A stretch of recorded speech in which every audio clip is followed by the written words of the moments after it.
الساعة بثلاثة إلا ربع وطلبت عندنا كبة يم أبو ليلى، شريتكم كلكم تكملون هذا الفيديو للأخير وراح أشوفكم هذا الفلوق البسيط والجميل والحلو.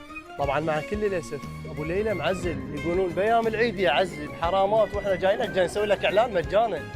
ليش تعزل؟ سوينا خطة بقى وانطلقنا لأبو زهير الساعدي، لين أبو ليلى معزل وهسه رايحين لأبو زهير الساعدي، راح ناكل يمه ونقيم لكم الأكل وأنا طبعا قصينا الطلب من ابو زهير واخذناه سفر، يعني هو يريد يعزل فقلنا خلينا ناخذه سفر انا ورضا وناكله ونصور ونقيم لكم. فرضا هسه شنو نبدي؟ بالقص مره ونقيمه. طبعا هو مأكولاته روعه يعني.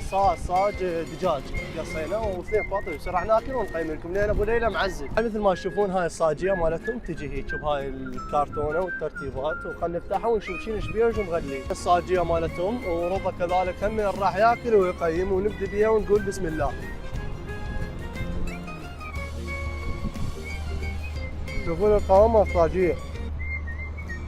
طبعا الصاجيه يجي بيها فنجر والدجاج مالتها وحاطين فيها الكاتشب والمايونيز، وكذلك هم بالسفاري بالكرتونه حاطين لي كاتشب ومايونيز. شنو تقييمك لابو زهير؟ الصراحه الصاج مال الدجاج انت واكل منه هواي. هاي روعه. اكل بعد وقيم منه.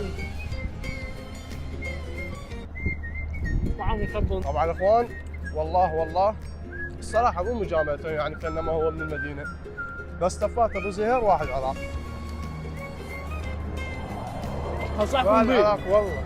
والماكل يم ابو زهير الساعدي خلي يكتب لنا بالتعليقات ويكتب تقييمه.